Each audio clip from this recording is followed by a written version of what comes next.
All right, well, we're gonna dive in a little bit further, and I think it's interesting in conversations when I just look at this industry, right? When we look at the auto industry as a whole, and one of the things Robert and I just briefly mentioned over here, it sparked a thought in my mind, right? Because we look at these things, we know these things, we start to understand these things, we get awareness of these things, but inherently in us, we want to do things ourselves, right?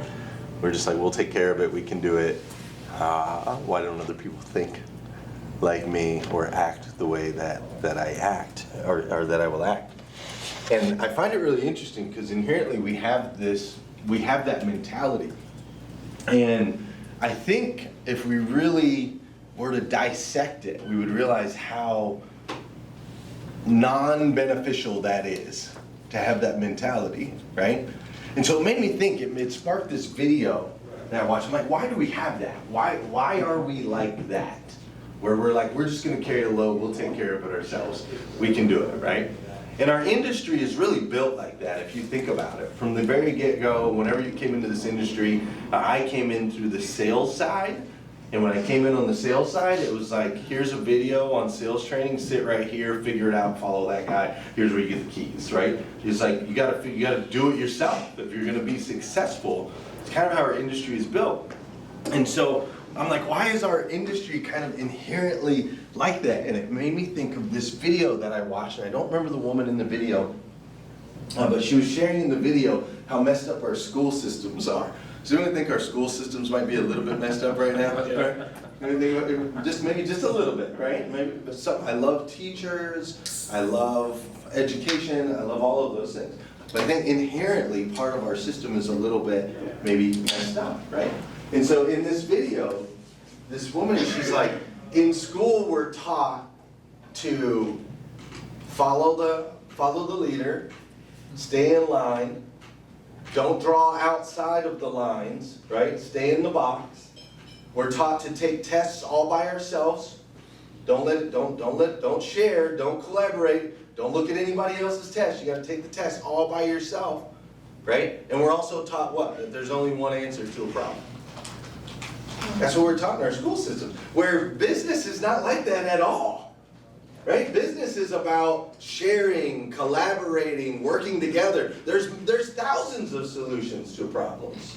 Not just one solution, it's about going outside of the box, expanding what's possible, right? For us and for our businesses and for the people that we get a chance to lead.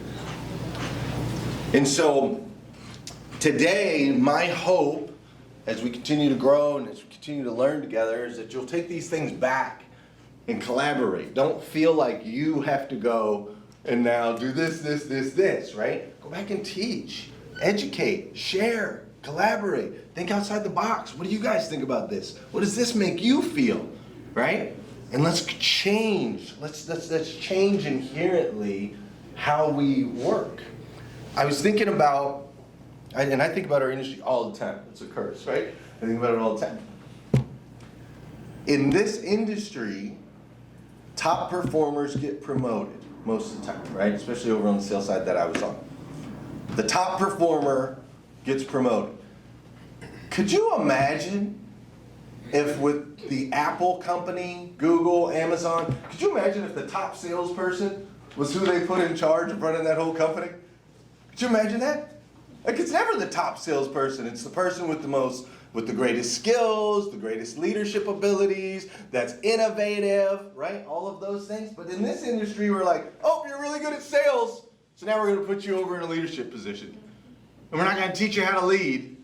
We're just going to put you in the spot because you were good at producing, right? It's inherently messed up. So when we look in the mirrors, which Danelle had us do earlier, did you guys snap a picture of yourselves? Yes. That was mine when Danelle said, look at yourself, right? That was mine earlier. So when we look at ourselves, let's not, don't beat yourself up. We've been trained a certain way for a really, really, really long time. And when you go back to your store and you're excited and you're motivated and you're jacked up and you're like, we're going to do this, this, this, and that, and then you catch yourself a week from now maybe complaining or maybe criticizing or maybe going back to just putting things on your shoulders, like offer yourself just a little bit of grace. Like, all right, I'm gonna pick it back up again tomorrow, right? I'm gonna pick it back up again tomorrow. It does take 67 days inherently, biologically, to create new neural pathways and patterns. So change literally takes consistent discipline compounded daily over at least 2.5 months before something becomes easier to do than to not do. So I wanted to start with that. And then here's what we're going to do. I want you to listen to me carefully because I'm about to give you a list of words that you cannot write down. Yeah, I saw him grabbing his pen and paper. You cannot write down. I just had a thought. Oh, no. Oh, okay, go ahead and write the thought. Go ahead and write the thought. I'll wait on that.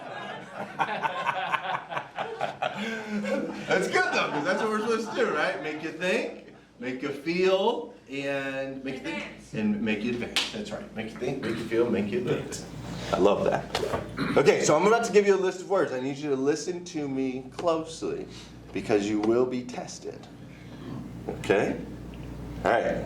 The first word is dream. Sleep. Night. Snooze. Sheet. Nod. Tired. Right after lunch. Artichoke. Insomnia. Blanket. Alarm. Nap. Snore. Pillow. Got them? Anybody a little sleepy right now? Our words have energy, our words have power, right? So, I want to take a moment to congratulate all of you on an incredible, record-breaking month, last month, right? Like, give yourself a round of applause, something to celebrate. Right? You guys are absolutely killing it, and I want you to know that I work with dealers all around North America. I've got dealers in Canada, I've got dealers as far as California, and New York, Florida, and everywhere in between. And though the narrative that you see out in social media is that everyone is winning, that's the narrative that's out there, it's not the truth. It's simply not the truth. The people that are posting are the people that are winning. Does anybody want some of the people that they work with to change? Yes. Hell yeah. Would that be good? Yes. Raise your hand if you have someone that works for you or with you that you just would love it if they would just change just a little bit, right? Just a little bit? Good? Good? Good? All good. A lot of it? What about you, Sid? You want to change? Absolutely. Okay, good. Do you want to change me more like you or less like you? More. Oh, good question, right? Even better than me, Danelle says. Yes. Beautiful, right? I think we all have people in our lives that we were like, man, if they would just do a little more of this, it would be great, right? It would be amazing. Now, sometimes we can go to those people and we say, Don Sankey, I need you to change this, right? And a lot of times, like, does that work when we just say, you need to change? Has anybody experienced with Some people, my personality. Sometimes, right? I'm one of those that takes good to that. I want the direct answer. Tell me what you want done. Right, and you'll get it done, right? What if it inherently misaligns with your core beliefs? Do you still just do it anyway? It depends on the legalities of it. That's a no for me, dog. That's enough for me now. I love it, right? But sometimes it can be difficult to get people to change, even though if we have their best interest in mind, right? Danelle, how many people do you work with on a yearly basis? Thousands, right? How many of them actually change? 14%. 14%, right? 14%. I Some just people. made that up. 97% of people just bring up random numbers, right? Danelle's a change agent, right? That's what she does. She's a change agent. She activates, she instills. She does actually a lot of things that we're going to talk about right here today. But what I want to do for you today is I want you to be able to walk out of here with how you can help people change without offending them or without causing some type of conflict between you and them, right? So we're just going to break down some real easy steps, practical information. Again, my intention of today is so that you can go back. I told Danelle this last night. I'm like, I want them to go back and just have a couple little things that they can do, that they can apply, that'll help make their lives easier, right? And being able to help people change is a big part of that. So, first and foremost, very first thing that you can do is when you have an area of opportunity, growth, or development for someone, right? Because I hope you're not trying to change them for the bad. We're changing to move their lives forward. Very first thing that we can do is we can start with praise and appreciation. Now, praise and appreciation only works when it is what? True. Sincere, right? It doesn't work if it's not true. Like, it's not fake. I'm not asking you to go in there and, falsify and just be like, I love this about you, I love that about you, when you don't. It requires intention on your part. Do we all agree that everyone has something inherently good about them, right? Do we all agree with that? We can always find something inherently good. So starting with praise and appreciation is a great way to go into conversations where we want agents of change. Now, why does praise and appreciation work? What is praise and appreciation tied to that is Danelle's favorite word in the world? Gratitude. Joy. In Troy? Joy. Joy, close, yeah, gratitude, right? I choose joy as her thing, but I think my personal opinion is her favorite word is probably gratitude, right? And joy is a sense of gratitude. It's a derivative of gratitude. So praise and appreciation means we're going to show gratitude for that person that we're trying to change. And that can be a little difficult sometimes, right? I have 8 kids. I was just talking to my man over here about it. I've got 8 kids. Yeah. I second. I got 8 kids. Yeah, somebody earlier was talking about juggling their 3 kids. I was like, I remember when I was a part-time dad.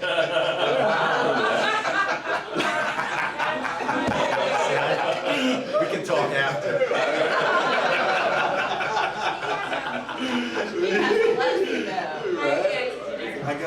I got 8 babies. Him for my kids. So we all stayed with them one time. Yes. And our kids all love each other. None of my kids ever had an empty lap. They each had 2 Lundys at a time. That's right. And by the last day, they locked their doors so nobody could come in. My Right. kids were like, "There's a lot of Lundys. We're ready to They're go home and." They're everywhere. They're like, we can't even go to the bathroom alone. That's There's right. always a Lundy there. Yeah. My wife has not peed, slept, or eaten anything alone in over a decade. By far. There's kids True opinion of everywhere. gratitude. To give you an idea of the math, real quick, just to give you some math. My wife has been pregnant or nursing all but 5 months out of the last 13 years. She is a rock star. Rock star. I can't even, none of Isn't you that can crazy? complain about your life at all. All but 5 months. Talk about commitment. And they're homeschooled too, right? They are homeschooled, yes. Don't forget that. She homeschools all of my children. Today she just sent me a picture. She just sent me a picture while we were on break. Make sure I got some good pictures. But she just sent a picture. Did you guys know that libraries still exist? Yes. And so my wife was taking the kids to the library with their grandparents today. So that was their school today. It was today at the library. But the reason that I share them with you is my 8-year-old, Willow, is the equivalent of the other 7 kids combined. She is incredibly intelligent, very, very, very, very, very smart. She's the last one to go to bed and the first one to wake up, but she wouldn't sleep at all if we didn't like insist. And she questions everything. Equivalent to the CIA, if you sit down. Yes. Yes, She, we had can- it. she literally questions everything. She'll continue to ask questions after question after question after question after question. And so sometimes my response to Willow, because she does question authority, she questions anything you tell her to do. She literally, deliberately disobeys everything that we say, basically. Right? At night, we're like, okay, good night, go to your room. She's like, okay, Dad, will you come check on me? Yes, honey, I'm gonna go check on you. And then just don't come out of your room and I'll go check on you, right? 5 minutes later, she's like, Dad, I need to get some water. I'm like, honey, why didn't you think about the water before? Yes, okay, all right. And then we argue, okay, go get the water, right? And then 10 minutes after, Dad, I gotta go get a book. And like, it's just all night until like, I just want to throw her through the drywall. Anybody ever feel that way? Every day. Anybody have any employees that make you feel that way? You just want to throw them through the drywall, right? Well, throwing through the drywall, there are some legal ramifications to that. So I haven't done that yet. We haven't thrown them through the drywall, but what we have found is that if we can look Willow straight in the eyes, put away the phones, put away a distraction, and give her 15 to 30 seconds of appreciation and gratitude for something she does amazing, that's all she needs. And she'll disappear for a period of time anyway, right? We gain time by giving her a little bit of praise, a little bit of appreciation. It never works going the other way. Telling her what not to do, it doesn't work. Praising her for the things she does right, that's when we start to get a little bit of results, right? We start to see change. Now she's still alive, don't get me wrong. She's still alive. But without hurting her feelings, we can get her to change in the right direction through praise and appreciation. I have so much gratitude for my 8-year-old little Willow. My life is so much more exciting because she's a part of it, and I know one day she will completely change the world in one way or the other. All right? Hopefully positive. All right? Praise and honest appreciation is a great way, it's a great agent for change. I'm going to run a little video for you guys that talks about this. Some really simple little things that you can do for that person in your organization that you might be wanting to throw through the drywall. Fair enough? Say thank you for grace. Thank you for mercy. Thank you for understanding. Thank you for wisdom. Thank you for parents. Thank you for love. Thank you for kindness. Thank you for humility. Thank you for peace. Thank you for prosperity. Say thank you in advance for what's already yours. That's how I live my life. That's why I am. One of the reasons why I am today. Say thank you in advance for what is already yours. Thank you. Thank you. Thank you. Thank you for this day. Thank you for every moment that led to this day. Thank you for the hard times. They made me appreciate the good times. Thank you for the lessons. They were needed for my development. Thank you for my eyes that get to witness the miracles of today and tomorrow. Thank you for everything I take for granted. Thank you for all of my blessings. Thank you for my drive. Thank you for my spirit. Thank you for my strength. Thank you for giving me the courage to fight through the hard times. Thank you for the people in my life, those I love and those I learn from. Thank you for it all. Thank you. Thank you. It's the key that opens the door to instant happiness. Unlocks the door to everything we are really seeking in life. Happiness and contentment. Think about it. No matter what you say you want, money, riches, health, to help others, why do you really want it? When you drill deep down, the only reason anyone wants anything is the feeling we believe we will get from having it. That all boils boils down to happiness and contentment. And the truth is, we can have it now if we are grateful. And if you get quiet, get away from the noise of the world, and think for a moment about what you could be grateful for, I'm sure you could find plenty. Be grateful there's food on the table, air in your lungs, life in your body. Get grateful that you have opportunity to take your life to a whole nother level. To decide right now that you are going to live your dreams and never settle until you do. Get grateful for the mental strength you've been given to survive the hard times. Get grateful for your limbs if you have them. Many are not so blessed. Your eyesight if you have it. Many are not so blessed. Your hearing if you have it.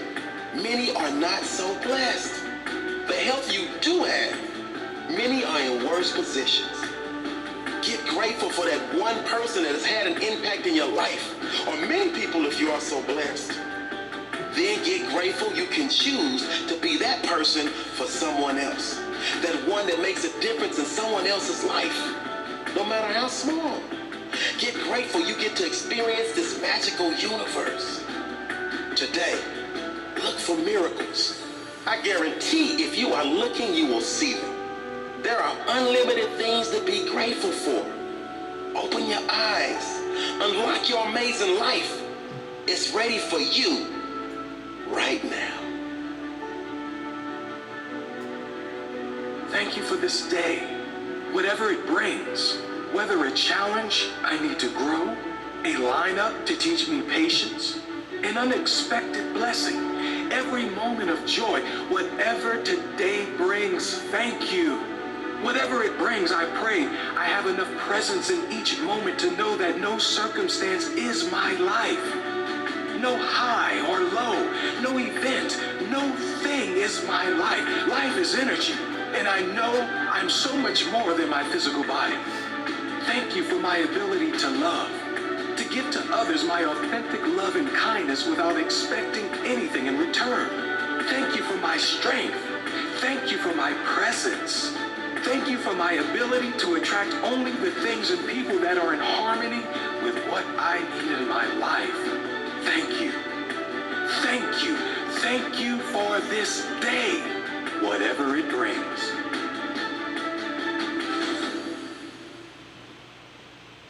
There's a guy named Richard Bruce that we met. There's a guy named Richard Bruce that we met. He's got over in Uganda. And we met him through social ultimately, and me and Scott Simons kind of vetted him for a while because we weren't sure if he was like real or not real or whatever. But we ended up connecting with Richard, and we jumped on a Zoom call with Richard. So Richard was an orphan himself all the way through his teenage years into adulthood, him and his sister. And now they have taken it upon themselves to help other orphans in that area, right? And there are a lot of them. A big part of the reason that there's a lot of them, we came to learn when Richard took the time to take us through on a Zoom. We went on a Zoom and we walked through the streets, I guess you could call them streets, of this little village where him and all of these little children live. These streets, of course, were just all made out of dirt, and the buildings that they lived in were kind of clay, scantily put together. And they walked us over to the school that the kids got to go to for school. And when he walked us into the school, there was like a chalkboard that was just kind of half tore down, no seats, no tables, no chairs. And then we went around the corner and he took us through the main part of the village where we saw 4-year-old, 5-year-old, 6-year-old, 7-year-old kids that were taking buckets and pulling water out of like a watering hole where there was a cow right next to them defecating in that same water. The reason there's so many orphans in that area is because they do not have clean water, and many of the parents die very, very young of these children. If they don't die from AIDS, which is another big problem out there, they die from diseases of the digestional tract, because they want to improve water, right? And so when I saw all of this and experienced all of this, it was a stark reminder for me. It was a reminder for me that sometimes we can take for granted many of the things we should be really thankful for. We don't have it that bad. I mean, we've got bottles of water, glasses of water, we've had our Sprite, I believe we ordered some Starbucks, we've had cookies, we had gumbo. We had all these things, right? We stay in this nice hotel, we have nice rooms, thanks to Gwen and Liza, right? We have a nice, last night I believe we ate multiple different things from Everything that was Applebee's, right? We had some mac and cheese, we had some mozzarella sticks, we had chicken, Danelle and I get together, we just let it go. We just let it go. One sheet, that's it, right? Sometimes we can take for granted how good we have. And so 2 words, when we're looking to be an agent of change, to move lives forward, the 2 most powerful words we can start a new conversation with are thank you. What I want you to do right now is, earlier we talked about that person you have in your department that you just maybe want to throw through the drywall every once in a while and that you wish they would change. I want you to take a second right now, write that person's name down. Write it down. I won't make you shout it out loud because they might be in the room. All right.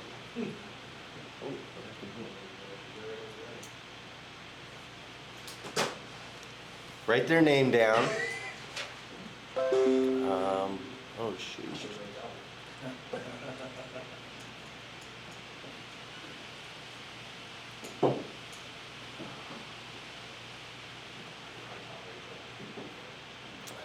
Okay, you got their name down?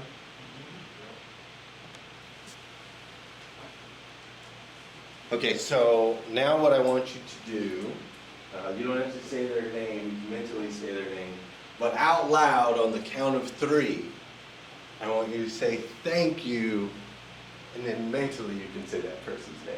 So I really don't want you to have to yell it out. All right? So we're going to say thank you for that name that you just wrote down. You ready? Trace like that. Okay, you ready? Everybody got their name?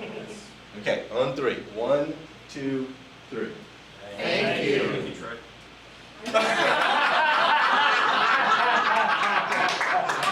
We pick on each other every day. Oh, I love it. I didn't feel like you meant it.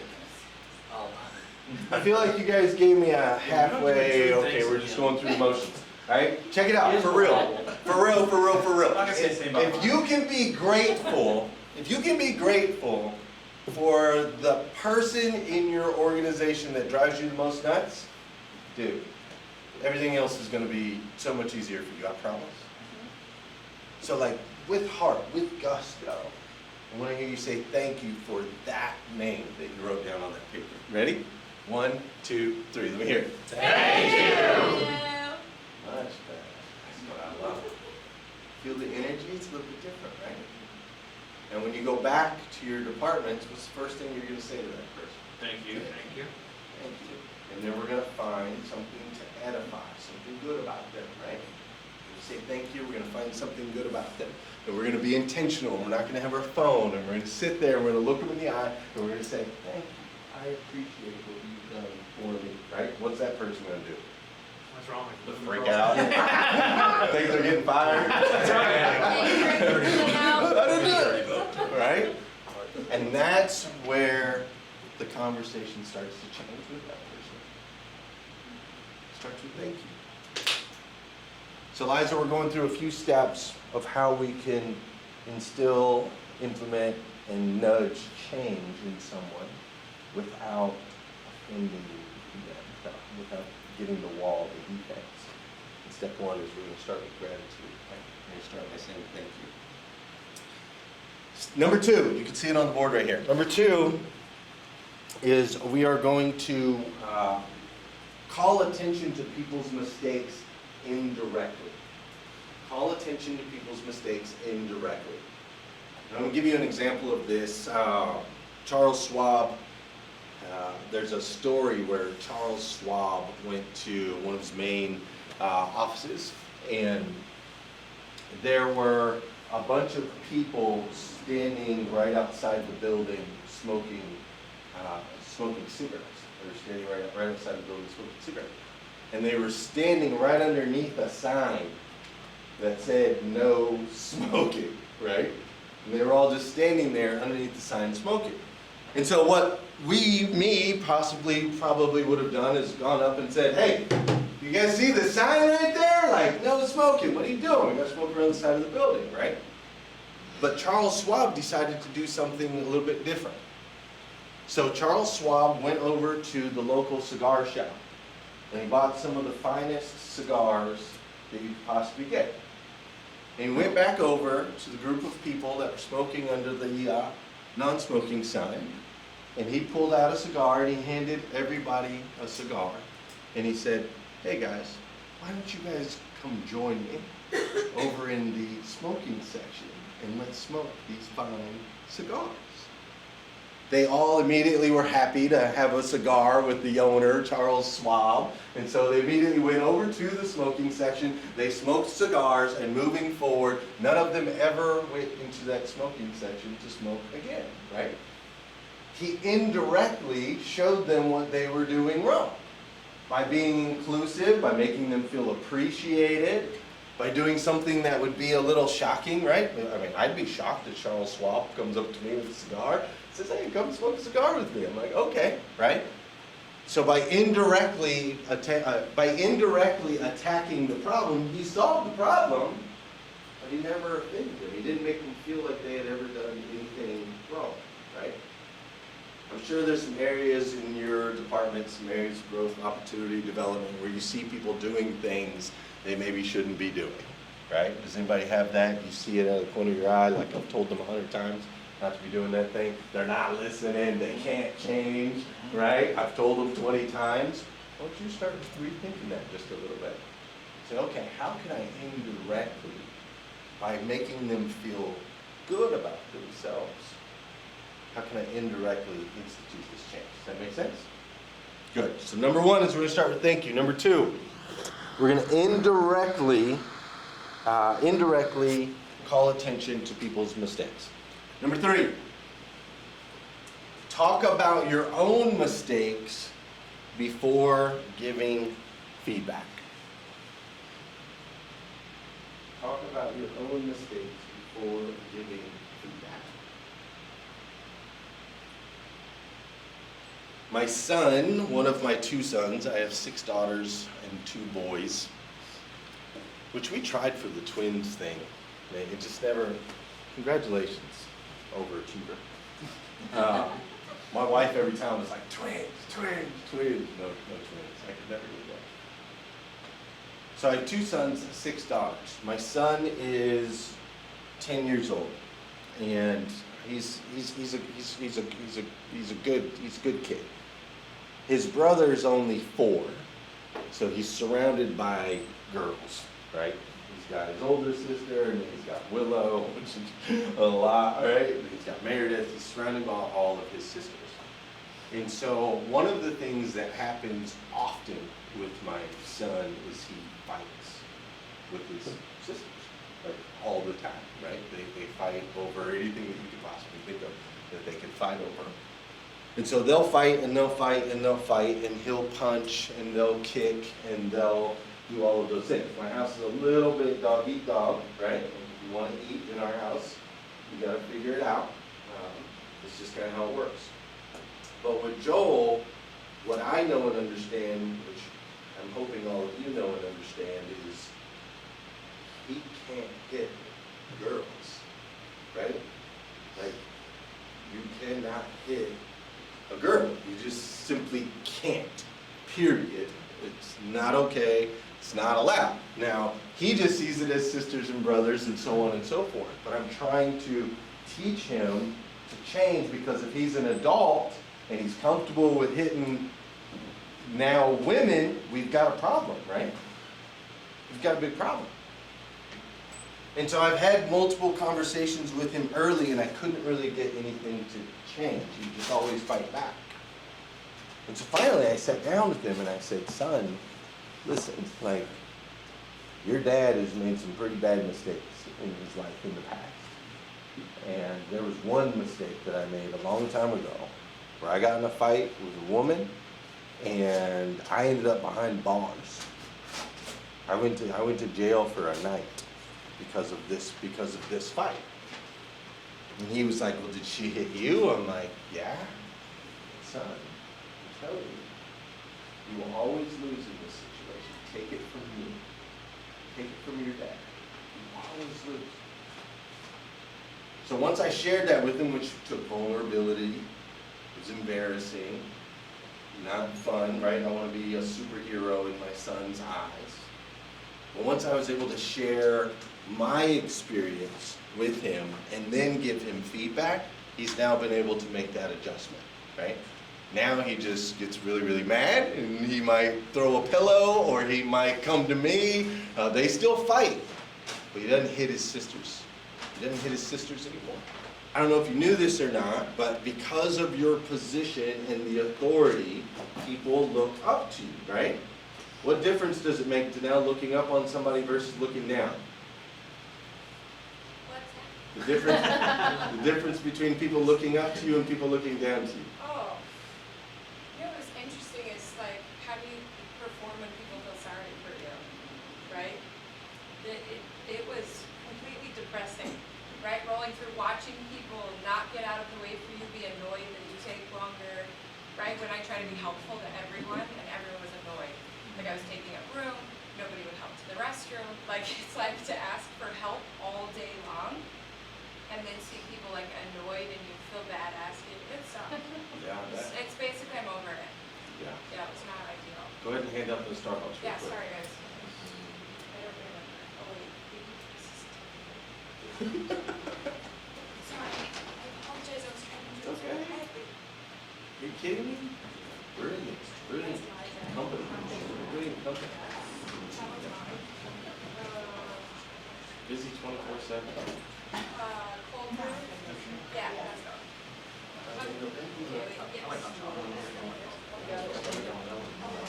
Starbucks. Are you a Starbucks drinker? White mocha.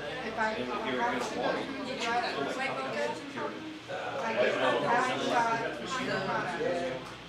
Rest of water and a small sugary cream, it's kind of a waste.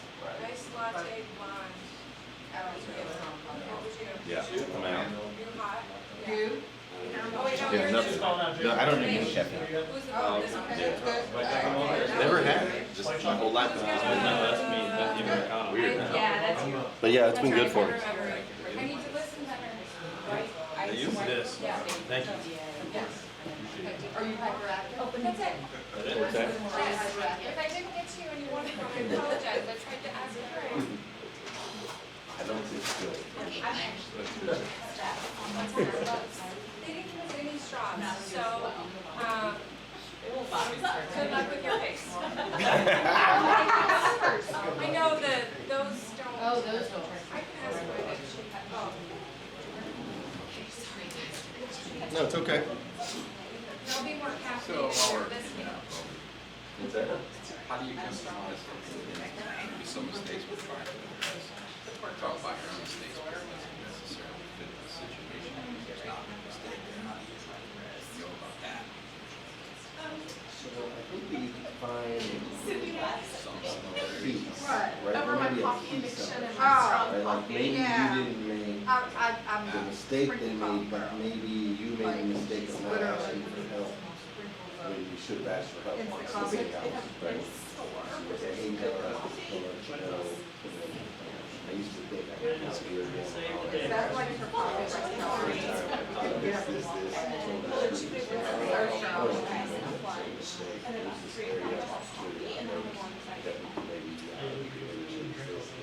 I know you're such an amazing person. But it's just We're on top, right? Good.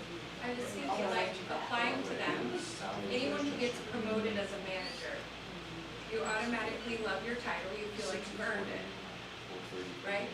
You guys all earned your title, how many of you guys worked hard to be there? And you had to do the worst things usually first. Okay, so when you get there, then you look down on people who haven't gotten there, like, let me lead you, let me follow you, right? It's the same thing as being in a wheelchair. You're looking down on people, like, you have to look at what type of leader you want to be, as, remember when you were there, as empathetic, as leading with tips. What do you wish you would have had when you started at the bottom? As opposed to, I'm a manager, I'm a title, I'm a whatever, because I went from a speaker to a wheelchair. It was humbling, right? But still, like when you're confident enough to know who you are in your leadership, the only reason you become a manager instead of a leader is because of self-esteem, a lack of self-esteem. You need a title, you need presence to earn respect. For me, when I'm the lowest person in the room, changing the trash, going downstairs to get the Starbucks, doing the service thing, I earn more respect than ever because I'm at the front of the room.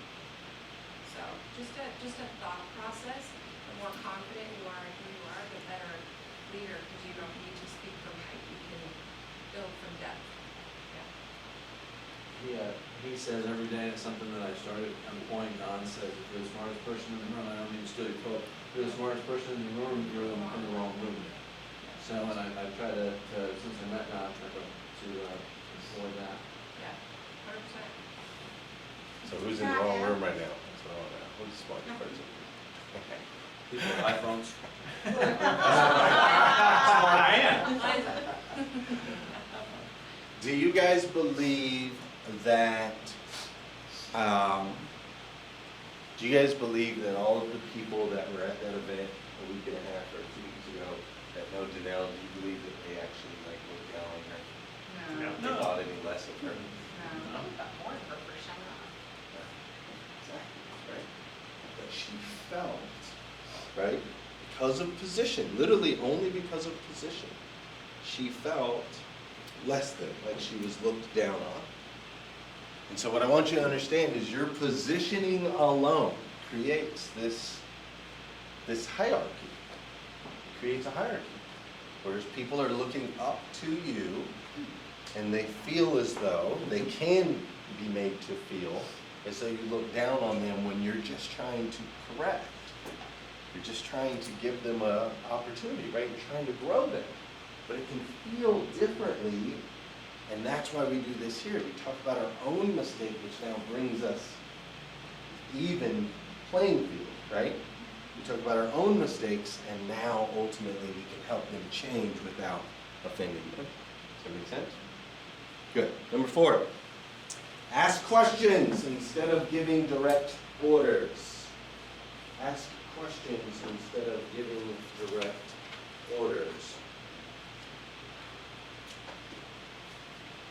So I had Muhammad Ali, that was his actual real name, Mr. Muhammad Ali. And Muhammad was one of our top salespeople at Dan Cummins, month in and month out. And he used to sell all the wholesale stuff. He was a wholesale row guy. Like he could sell those $1,000 cars, $500 cars, $1,500 cars, like nobody's business. He could always sell that stuff. And we could guarantee that we were going to get 35, 40 cars a month out of Muhammad, no matter what. Now, we could also guarantee that he was never going to put anything in the CRM. He wasn't going to put his notes in the CRM. He would always have more keys than he was supposed to have. He'd have keys in his drawers. He wouldn't have keys on the pegboard. Like, we could guarantee that pretty much all of the things that come along with any type of organizational system did not exist when it came to Muhammad Ali, right? And so we would try everything in our power. He's one of those guys that just wanted to throw him through the drywall. Just always wanted to throw him through the drywall. And I couldn't understand. And so finally I sat Muhammad down and I said, Mo, let me ask you a question. What is it about the key system that you don't understand, don't know, don't like? And I had Mo start to explain to me how certain aspects of how he had to check it in, and he could only have 3 keys, and it would slow him down, and so on and so forth, right? He was such a speed guy. It was really an issue around speed that I had never thought of. The 3 keys was holding him back, right? And so after asking him those questions and really getting a better understanding, I was like, well, if we expanded it to 5 keys instead of 3 keys, would that work, right? Would that make a difference? Now, I don't personally think the 3 to 5 keys really made a difference. But to him, it felt like I gave him a little bit extra, right? I gave him something that other people didn't necessarily have. He felt special because he was selling the 40 cars, and I actually took the time to listen to him and ask him questions about what to be able to do. And so the key problem, 95% of it, got eradicated just by opening up a couple extra keys, right? When we start to ask questions of our people, we give them an opportunity to solve the problem themselves. They get to be a part of the solution. When we give them a direct order and just say, do it this way because I told you to, that's when we get the, I've told them 100 times and they're never doing it. So Sankey, you were asking earlier, you were like, well, what about, kind of asking questions if we're confused and so on and so forth. It's one of the most powerful things you can do, right? You say, hey, Cindy, Cindy, I was just curious. You've been working on this thing for a while now. How's that going? When in the back of my head, I'm going, why hasn't she got this done yet? Right? Why hasn't she got this done yet? Cindy, you've been working on this thing for a while. How's that going? She can talk to me about it. She can be a part of the solution. She can say, oh, well, Glenn, actually, I'm hung up on this one particular area. Let's get it done. So taking the time to ask questions versus direct orders. That's number 4. Okay? So what was number 1? Thank you. Say thank you, right? Number 2? All attention, mistakes, lead right to their right. Beautiful. Number 3? Say it again. Say it again. Say it again, Kristen. One more time, a little louder. Talk about your own mistakes before giving feedback. You have such a powerful and strong voice. You should use it more.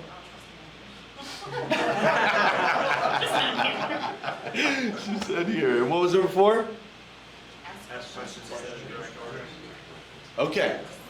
Now to really cement the power of asking questions, I've got a little video that I'm going to show to you right now. Now, Danelle, don't you have to talk to Liza about something? Oh, yeah. Real quick, no. Oh, no.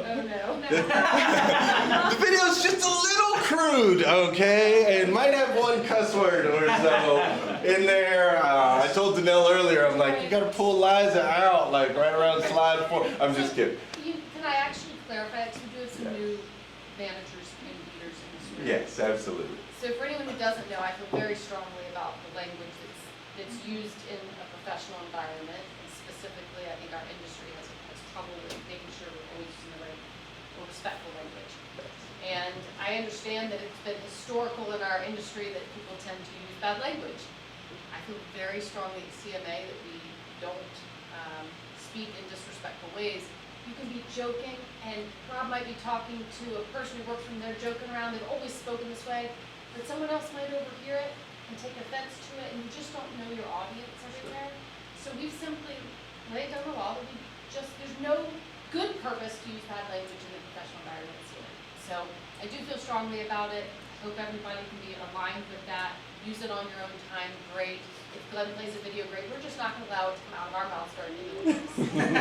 How do you feel about if customers come in and start yelling at them? No, I don't mean to yell back at them, but I'd be able to say, your business isn't welcome here no more. Let's talk about one-off situations. I think there are times where you can ask a customer to take their business elsewhere, but you have to be very thoughtful before you do that. And it doesn't happen often, but you can ask them to be respectful. Say, I want to treat you with respect, and I would ask that you do the same. Let's have a real conversation, and sometimes language can prohibit us from being able to communicate. I had an incident like that the other day. The guy was being nasty, and was nasty to the females that worked for me on the That's phone, right. and nasty in person once he came. So I went up there and told him, I said, well, if you're going to talk like this, you need to wait outside while we work on your vehicle. And then he then went off on me, and basically, I was like, you can look at me however you want. I said what I said. If you want to act like that, you can't be up here. He didn't like that too much. No, I'm sure he didn't. I think there's certain words you can use to try to take the conversation down and disarm him a little bit. And sometimes it's in your tone and it's in softening your own voice. You elevate with him and you Yeah. get right back at him, he's just gonna keep going at you. Yeah. So, Wait, but we can is talk about that. is your smile, Nick? Oh, I had a smile. No, right now. I actually laughed at him Right now. whenever when he said what he said. I was laughing right at him. But I don't know if he that, took that as but fun. that doesn't help, right? So, like, it helps, right? Just to remember, when there's a out of control customer or human, your skill set comes in keeping them calm, right? The more in control you are. Yeah, right, you have to be in control about, man, I really wanna serve you. We just have some expectations here that I'd love to tell you real quick, so we can do that. We're careful with language around here about our employees, I wanna serve and appreciate you. So could we work on this together? And if you ask a question, you know, cause you can't offend someone who's being offensive, it shows a lack in you, even Yeah. though it's how you feel. But if someone's upset, like a kind smile can actually, like, it's hard to keep being a yelling jerk if you're like, I hear you, you know? But it's Like, better people for feeling everyone. like I got nasty with him. It was just like, I was just direct to him. I mean, people are talking to my female associates that way and my other associates that way. Also work on your car, but you can wait outside. I'm not gonna have you in here dropping F-bombs and on our show. So, and he didn't like my answer to that and it went off on me. I'm like, Nick, are you open to coaching? yeah. Right, so, but this is what I, like, Because we've all had situations. like all of this. us have, right? Yeah. I had one last night in the airport that I had to speak up in front of a whole group of men who were misbehaving, right? Like, I wanna help you have a few tools just to use and understand, okay, so even though you got them to go outside, it wasn't necessarily the best because our mission is to move lives forward. Our job, even when someone's out of line, is to move their life forward and yours. So what can we do and tools that we have to keep it under control and not, because if you laugh back at someone, it puts them on the offensive, nobody likes to be embarrassed. It's his weaknesses showing that he has to yell to get what he wants, right? And so even just like, you have to be able to kind of keep calm, whatever, you guys can joke later or do what you need to, but that demeanor of how you love to build relationships and talk to people and everybody loves to spend time with you and tease, the more you can keep that as your environment in the office and in anywhere, will show your ultimate skill and help more people connect. And other customers will be like, thank you for handling it that way, doing, like, I mean, there's a lot of workplace eruptions and stuff like that, but it's a skill to be unoffended, right? He didn't offend me at all. I like when he said what he said, I just kind of laughed at it because I thought it was hilarious. I'm like, oh, okay. Yeah. You know, Yeah, I just wanna help you go, how can I move this guy forward and teach him so he doesn't do it to the next car guy and say, man, that's just not welcome at any dealership anywhere. So Yeah. maybe you could take a minute, write down 3 things that you'd love to see that we're not doing well. I'm gonna make sure we work on those things for sharing in a proper format. You know, little tools like that to get someone, because usually it's just like, I hate to use it as an example, but it's the Will Smith example of when he slapped him and then he felt bad and he made it worse by then yelling. Because he felt bad, so it just got worse. When guys get frustrated and ego and testosterone, if you fight with them, you can ask a spouse, if you fight back, you're just encouraging fight. That's the natural body response. It's scientific. It's not emotional even. So it's a good thing to learn how to fight with talent and skill as opposed to, you know, matching egos. Yeah, just a couple of tools to try. Yeah. You want the girls learning from them too and how they manage it. yeah. Somebody else might not be as calm handling it as you, and it might lead them more. Well, Yeah. yeah. Luckily, I'm on so well for my anxiety and stuff like that. Honestly, just being one, I mean, it has. So. There's tools. And that also is a great opportunity to ask the question, right? Great opportunity to ask the question of that customer. Pull them back into your office. Hey, Mr. Customer, you're quite agitated. I completely appreciate and understand the passion with which you're speaking in the lane. Can you talk to me and answer, like, let me know what's causing this, what's creating this, and allow them to speak. One of my favorite things that I used to do, so there's something called a tone scale. And on the tone scale, the way it works is that if someone's at a 10, like this guy that you're explaining, if you come at a 10 also, then it's just an explosion. But if you come at a 6, That's about 4 or 5. but if you come at a 6, it's not going to work either. Yeah. Because now you are not showing importance for what's important to them. So coming in too soft when someone's really elevated, it makes them feel like you're mocking them, like you don't care what's passionate about. So you always want to be within 2 of somebody on the tone scale, and it works the other way around too. Like if somebody's personality is, you know, they're kind of flat, they're dry, and then you come in and you're like, hey everybody, good morning, hashtag rise and grind, right? They're like, whoa, like get this person away from me. Doesn't work, you're too far.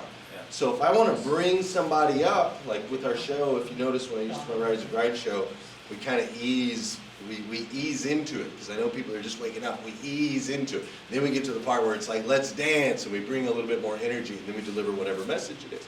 Because I'm focused on that tone, I want to make sure I'm close enough to where they are to be able to connect and then move them. So if he's at a 10, I've got to be at an 8. What does 8 look like? 8 is like, Nick, I totally 100% understand what you're saying right now. You and I, we're gonna go back here in this office, and you're gonna tell me exactly what's going on. We're gonna solve this together. I need you to come with me. I'm intense, I'm engaged. He knows that I think it's important and I'm passionate, but I'm not at a 10 where we're gonna fight. I'm trying to bring him down just a bit. Does that make sense? Mm-hmm. So using that tone, and I used to love bringing that upset customer into my office and just asking questions. So what's going on? Not with any judgment, not with any of that. Just ask questions, and I hear and I hear and I hear. And as they answer more questions, they continue to go like this, because they feel like you care, you heard, they feel seen, heard, and significant, right? Doesn't mean that we're going to do what they want us to do. Doesn't mean that we're going to end up in agreement. It just means that we've allowed them to speak, they feel heard. And then what I used to always do, there's a video you can find of mine on Facebook. We had a customer who was so upset that he started, he was campaigning for people to strike, to do a strike in front of our, not like a protest in front of our building. He was campaigning for a protest. He was so upset. And so he came in, and I asked him questions, I brought him down, I brought him into my office, and at the end, I put a Dan Cummins hat on him, and we went live on Facebook, and he told everyone on Facebook how he was gonna do business with us in the future, he loved us, we screwed up, we made tons of mistakes, he said all those things, but he was like, but you know what? They took the time to hear me out, and they're making it right. And you've seen that video. So that's what they're referring to, is there's more than one way to skin a cat.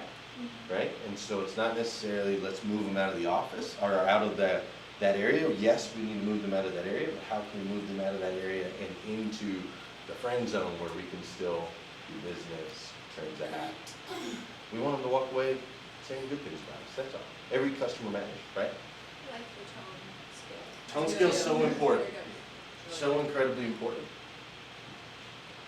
If somebody's depressed, upset, and you come at them all joyful, it's like grieving, right? If somebody's grieving and you come to them like, well, you know, everything's like, even saying something like he's in a better place. I know us religious, like us faithful people, it's not the worst thing you can say. Like just sit next to him, wrap an arm around him, and say, I understand. Like I'm here for you. You know what I mean? Like we don't want to be too uptown, too downtown. I'm glad that you guys found that valuable. Now, the question is, will you find this next video valuable or not?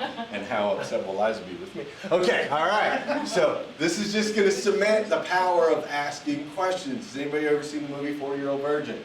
Yeah. Okay, here we go. It's about talking to women, and I know how to do that because I observe, because I am a novelist. What? You never told me that before. That's because I'm not an arrogant prick, Andy. Okay, the problem most men have is they don't know how to talk to women. You know what my problem is? I am not interesting. What am I supposed to say? I went to magic camp? I'm an accomplished ventriloquist? Oh, I am a 7th degree imperial yo-yo master. Oh, do me, yo-yo master. I want you to do me, because you're the yo-yo guy. Are you done? Listen, the problem most men have is they just plain straight up have no clue how to talk to women. Just ask questions. Okay, that's it. Because women do not care about what you have to say at all, anyway, you know? And all they want to do is talk about themselves, so you're just gonna let them do that, okay? So remember, questions, be cool, and be kind of a dick. You didn't hear, be David Caruso in Jade. Okay. I know exactly what you're talking You about. do, that's good. Oh, there she is. Go plant that seed, man. Plant it with your finger.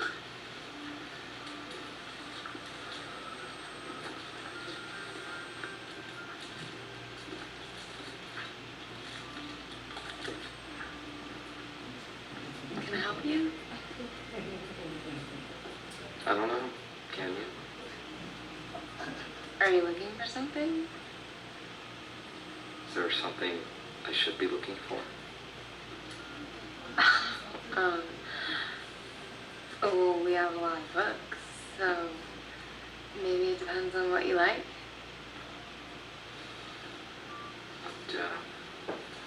What do you like?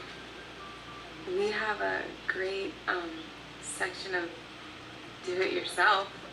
Do you like to do it yourself? Sometimes. I mean, if the mood strikes. How is the mood striking you now?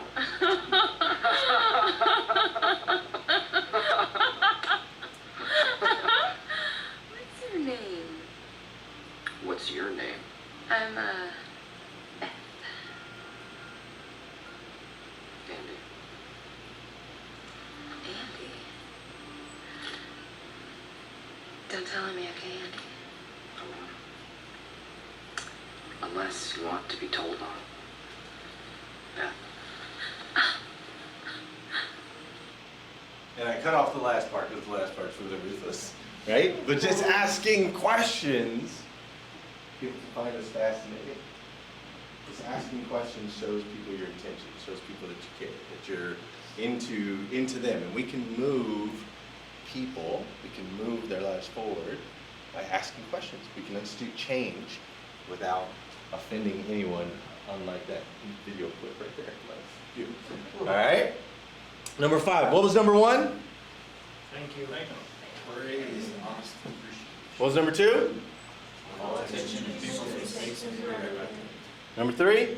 Talk about your own mistakes before giving feedback. What was that, Crystal? Talk about your own mistakes before giving feedback. Love it. Number 4? Ask questions about giving orders. All right, number 5? What's that? I'm about that's right. Number 5. Let the other person save face. Let the other person save face. There's a gentleman named Roger. Roger started working at Dan Cummins, I believe it was in 1960 something. Roger had been at the dealership for a really long time. And Roger was a little bit of an issue when it came to the culture that I was trying to create and develop over at Dan Cummins. He was just, he just had an old school mentality. Didn't want to do a lot of things like the social media, didn't want to, just any of the things. Didn't want to do any of the things as we were moving forward.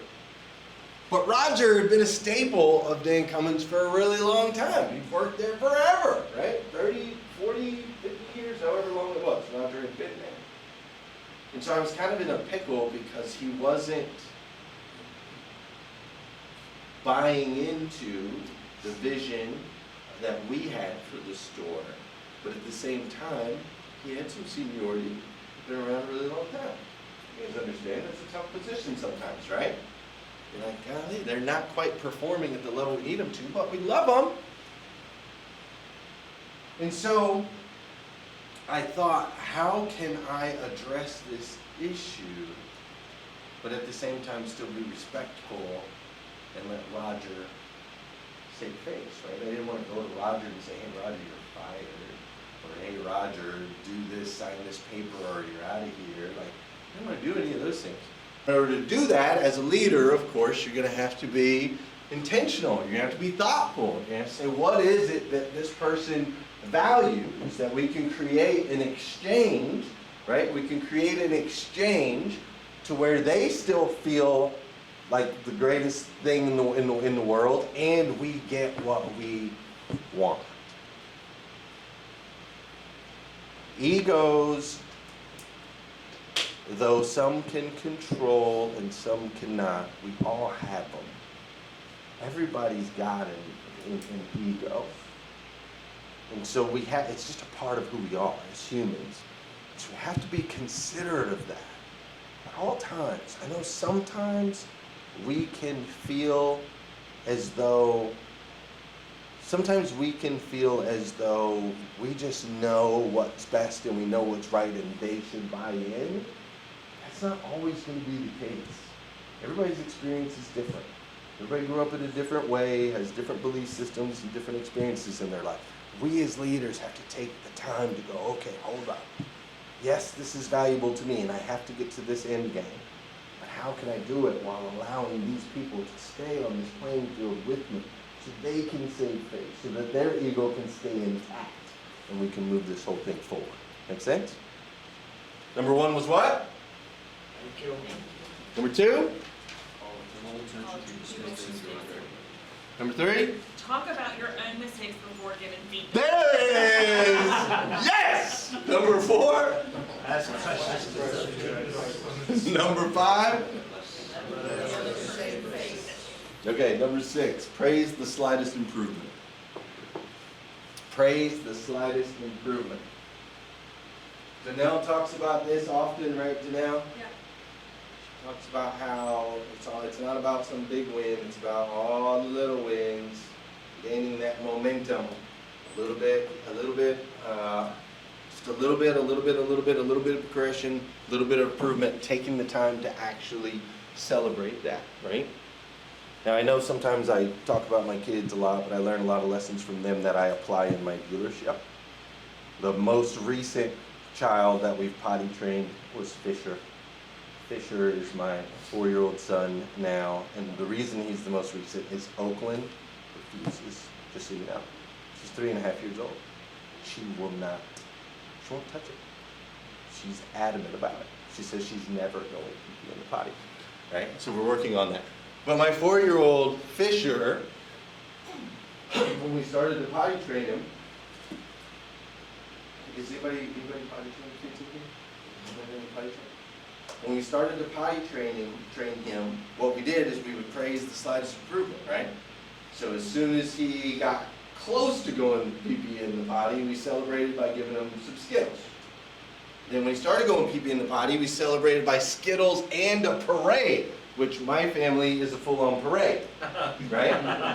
So Fisher goes pee-pee in the potty, we line up down the hallway, right? We'd line up down the hallway, all the kids, and we'd go, Fisher went pee-pee in the potty! Fisher went pee-pee in the potty! Fisher went pee-pee in the potty! Because he's a really big boy! And then we give him some Skittles. And what would he do next time? He started announcing to the whole house, hey everybody, Fisher's going pee-pee in the potty! Come on, let's go!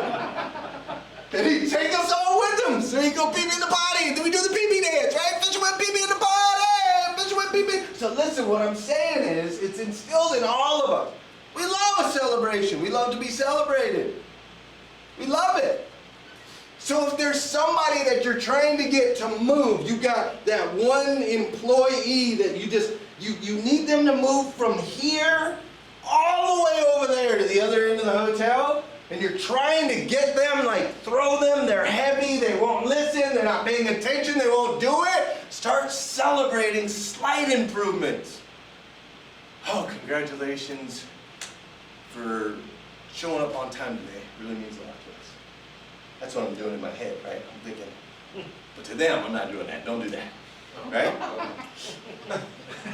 Yeah, don't do that. Start with something small. Celebrate it. Move them just a little bit. Just a little bit. Just a little bit. I read a book, I think it was The Art of War. I was reading this book, and it was talking about how if one person or one side, government, country, or whatever, if their intention is to get somewhere no matter how long it takes, the way that they ultimately will win is that they move until they get resistance. Right? They'll move a little bit in, move a little bit in, move a little bit in, and then once they get resistance, then they'll just hang back. They'll retreat. And then once the dust settles, then they come back in and they move just a little bit, and a little bit, and a little bit, until they get resistance. Then they pull back, let the dust settle. But each time, what's happening? It's getting a little bit further than they did last time, right? This is what we got to do with these people. It's people that you want to change, but we can't offend them, right? As soon as we get the resistance, we pull back just a little bit. Celebrate something they did good. You look nice today, right? I'm going to push you again tomorrow. Make sense? The intention has to be you're going to move their life forward. That's the intention. Where are they going to end at the end? No matter how long it takes. If they don't get there in a week, they don't get there in a month, they don't get there in a year, your intention is, I'm going to get them there as the leader. That's your intention. The intention can't ever be, they better get there, I'm getting rid of them. That's not how Carter Myers Automotive works. It's not that they have to get on board with what you want, it's that you have got to progressively move their life forward until you get what you want. That's how it works. Now, do we lose people sometimes? Of course we do. I'm not saying you're never going to lose anyone. I'm saying your intention is what matters. The intention is we're going to get there. A little bit, a little bit. And we do that through this. Just praise the slightest improvements. Get them on your side. Move them a little bit further each time. Make sense? Number one is we're going to do what? Thank you. Thank you. Thank you. Number two? Say it again. Number three? Talk about your own mistakes before giving feedback. Number four? Number five?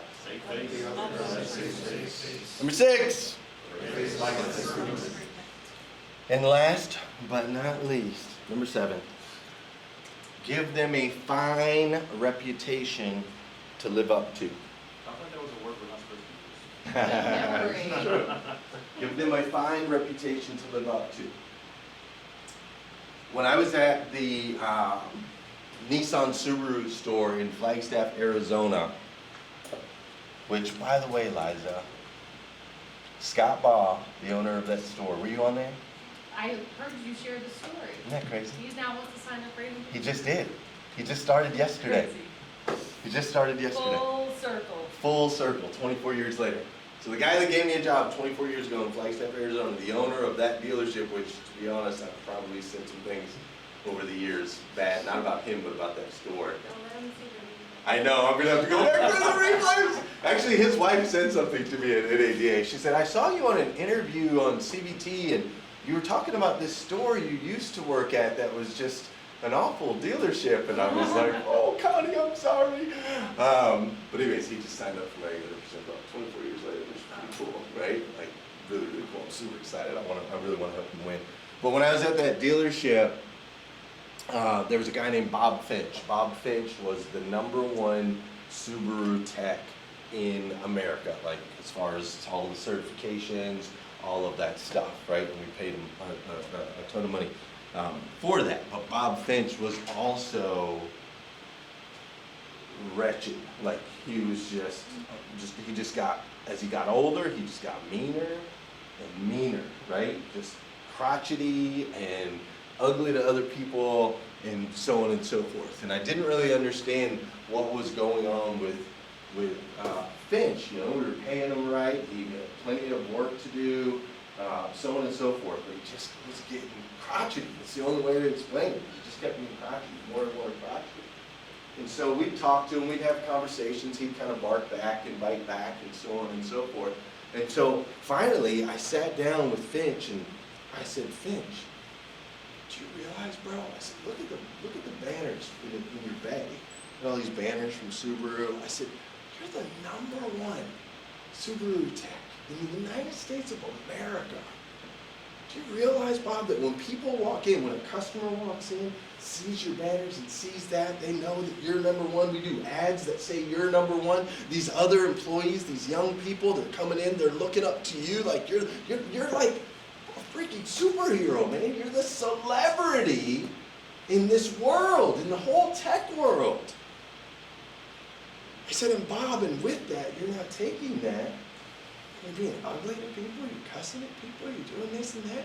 I'm like, bro, you're ruining your reputation. You have this incredible reputation that you built up over 40 years of turning wrenches. You're throwing it all away. Bob started to shift. He still was a little more crotchety with me and some of the rest of the staff, but he got a lot better with our customers. And he got a lot better with the younger employees that were coming in and that were spending time with him, around the shop. Those that knew us, he just kind of let loose, but he held his tongue, and he got a lot better in those environments because I pointed out to him the position that he's in, just like earlier I pointed out to you the positions that you're in. You're all leaders in this organization. We have to make sure that we use our words wisely. We have to make sure that we're doing all of these steps with all of our people. We have to make sure that we're listening intently, right? We have to make sure that we understand that with our position comes a reputation that you need to live up to. Scott Simons, I don't know how I went my whole life without ever hearing this, but Scott Simons said a couple months ago, what's said in the front of the car is heard in the back of the car.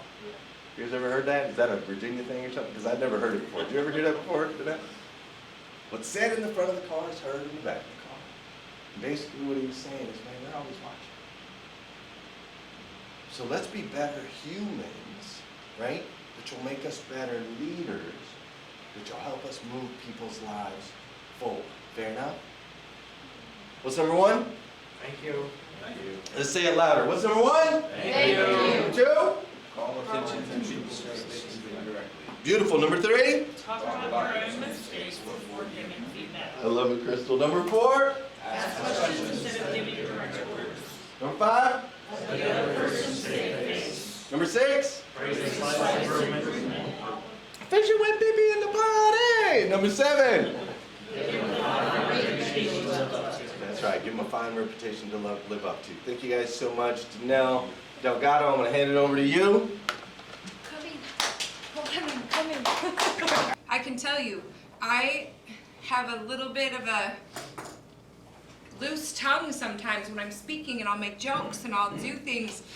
And the more I do it, the stronger I become, the more I learn when to control things, when not.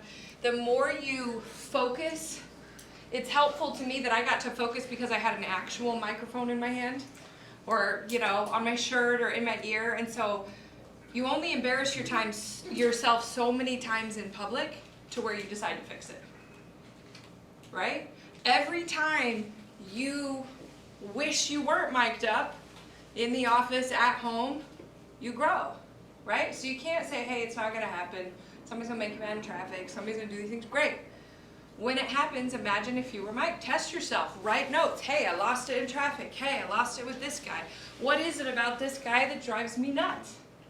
What do I need to fix in me so I can help fix it in them? You have a microphone that's on, and everything you do, and every person who knows you, and everybody who does business with you, is the critical component to you reaching 1,000 other people. Every one human is worth 1,000 new contacts to you. 1,000. How many of you guys would love 1,000 customers? 1,000 people to pick from for new employees. How many of you guys would love to replace some people who are doing a mediocre job? Any of you guys want some excellent people so you could be like, I don't need you, rather than being nice to someone who's horrible because you need a body? How many of you guys do that? Well, no wonder you're resentful. The problem isn't them, the problem is you're not recruiting. You're not recruiting excellent people. So you have to put up with BS. And they're edifying you in a poor way because they're not the right person and you're allowing them to stay. Sorry, that was like a sucker punch. Are we clear? The problem is? Us. Yeah. Okay, good. Now that we're clear. Just wanted you to say it, not me. Guess what? Anything that's not going well in my life, whose problem is it? Right? What happens to us is what we allow. It's a lesson every single day.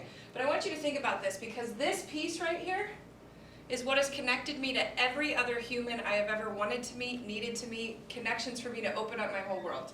Okay? All of my companies, who do you think does all the hiring?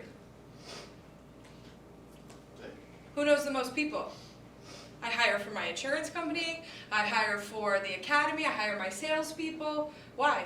I know the most people.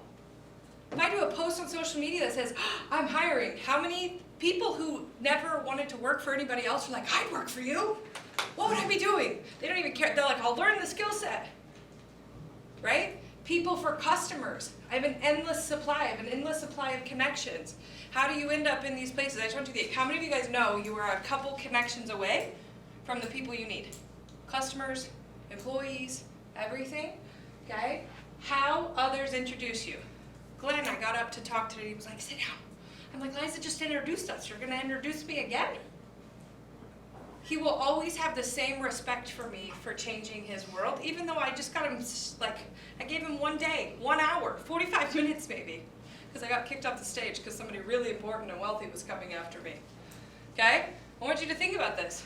He will never disrespect me because it made a shift in his life. That's edification. Liza, same thing. It goes mutual both ways. Okay? How many of you guys had someone talk about me before you actually met me? Good, bad. Okay? In most rooms, how they introduce you says more about you and where you're headed. So I want you to think about this. It might be the waitress tonight, the waiter. It might be the gas station attendant. But everybody you know in this community or your community, wherever yours is, edification. This is how you turn the mic on in your favor. It's also how you introduce yourself, how you show up, right? People are like, we all have bad days, Danelle. You choose to. I choose to do something good when things are going bad. Yes, every time. Every time. Why? While I've got cancer so many times, I'm not here to waste a day. I'm not here to waste a minute. Right? You guys have heard me in hard times. What do I do right afterwards?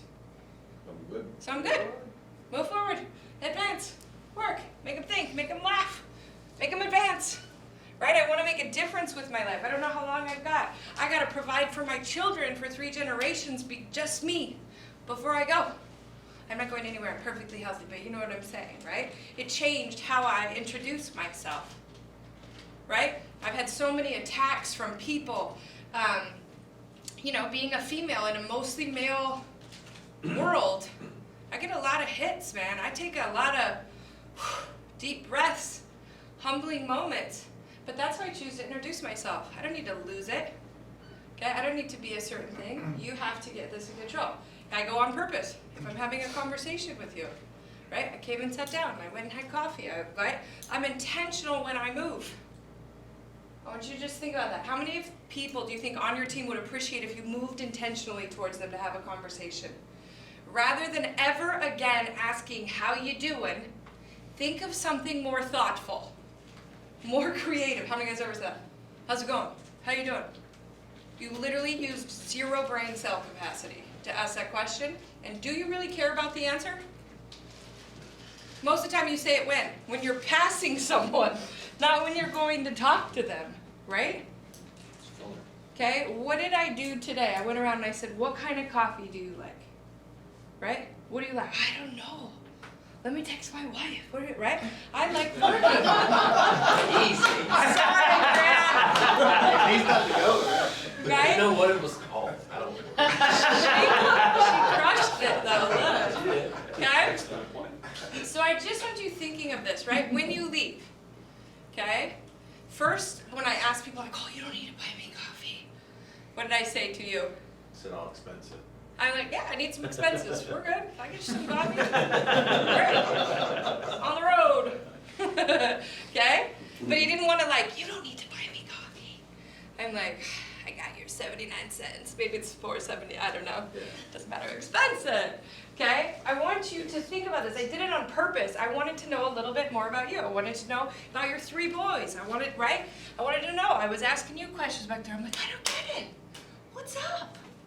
Right? That's why I kept picking at you. I'm like, there's a lot of potential in there. I'm a talent scout for a living. I'm gonna push on you and push on you, and I'm gonna ask you, are you open to learning? Yeah. Are you open to coaching, right? That's what I'm doing with all of you. I want to get to know you and spend time. Why? Because I want to be remembered, right? Do you know how many messages I got from people who were on spring break or couldn't come this time, and they're like, I really am missing out, I really feel it. I'm like, please go on spring break with your family. I know I'm important, but choose your spouse. Okay, that's awesome. What's the difference, right? I know the one thing that you brought up, right? Narcissism. Immediately I was like, oh, we're going in. I'm going to love you, right? How I responded to it will probably shift all of your thinking from now on, won't it? Yes. Uh-huh. Okay, because you used to look at it as a weakness. And I just told you everybody who does anything great's got it too. And here's why, and here's how we fix it. That's a solution. That's a powerful solution. So what are you doing with your people that they'll always introduce you how Glenn introduces me? Right? Even if I'm supposed to go first, he'll go first. Just to make sure that I am kindly taken care of. Right? So I want you to think about those steps. You are hot mic'd. You are a leader. You don't have the luxury of turning it off. The employees do. They're going to mingle, they're going to chit chat, they're going to talk about you. Show them the life of it turned on. Right? Hot mic. Okay? Now as we look at these things that you would like to change about yourselves, okay, I want you to look at these two lists. How we're going to shift other people that we'd like to. What we need to change in ourselves. These are mistakes that you know that you're doing on a regular basis. And you do know how to fix them, right? Anyone not know how to adjust what they do incorrectly? Does anyone have a question about this? Okay, we're going to move in. I think we never, Glenn and I have talked about this, we never give you guys enough time. We're just teaching at you. I want to give you some time to heal some real situations, how to handle them, talk through them, ask questions about helping people fix these specific things or yours. Okay, can I sit in a chair? Is that okay? Yes. Everything's very broken. It's very humbling. I want my feet back. The legs. I got it, guys. Don't worry. You're independent. Am I? Very. Okay, so I want you to think about this. Okay? What's your biggest question or situation that you would love solved? The one that really gets under your skin, and when you are mic'd up, you shouldn't be. Right? What's the situation we're solving? Lack of patience. Lack of patience. Where does lack of patience come from? Good. How many of you guys have lack of patience? Yes. Where does that come from? You guys know? Their knowledge base not being the same as mine. Okay. So, ego, I guess. right? Okay, could be. Yeah. There's more. What else? I know, Yeah. first, I wasn't allowed as a child to take the time, I had to get it done then and there, so if it was Yeah. requested for me to get done, I needed to do it. Yeah. And so that's how. that's Great, why. great leader. Okay, why do you guys think it needs to be done faster? So you get to the next time. Time is money. It's a big saying. Okay, what did you say over here? So you can get to the next item, you have to do, there's always something to do. Why do you have to get to the next item?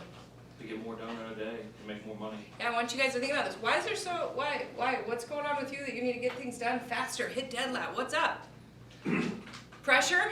You guys under a lot of pressure to perform? Yeah. To do what? Make goals, quotas. Yeah, why? Achievements. What's all the goals and the quotas and the results for? What are you aiming to hit? We're trying to create value for our customers. Okay, great, why else? Be better than my birthday last month yesterday. What's To that? move lives forward. To move lives forward, to live your, Dream. yeah, purpose, right? So why do you get so feisty about your purpose and make it, right? What are you doing, narcissist? You're trying to what? Perfection. Prove that you are Worthy. The best. bad to the bone. Let's talk about your ego is what creates lack of patience. Because if it doesn't get done, this is on me. Right? If it doesn't get done well, it looks bad on me. I'm a poor coach. I'm a poor teacher. So if I do it myself, I'll look like a great coach. guys ever see this? Lack of patience is a battle you have with yourself, okay? Now, I want you to think about it. Ooh, I'm gonna do a little drawing, I just asked. Okay, I want you to think about, here we go. I want you to think about you when you were getting started. Okay, this is you. Did your rise just look like straight up? No. No? Like you got lost and you spun around? Go up and Okay, I want you to think about this. When you were just learning, none of you could have led anyone. You don't just jump to leadership position. You don't just jump to management. What happened? What was the first thing that made you move forward and advance and figure things out and learn? Mentored. Oh, great mentor. Okay, then what happened?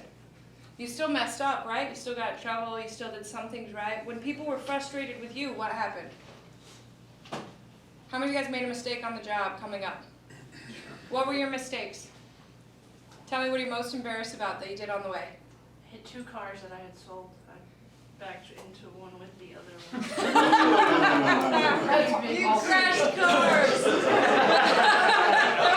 That's awesome. And you had sold them both, that's the kicker. Oh, okay.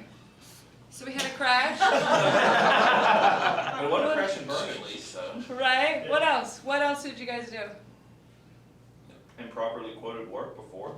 Okay. What else? What happened on the way up? What's a mistake you made? You guys lose your temper with anyone?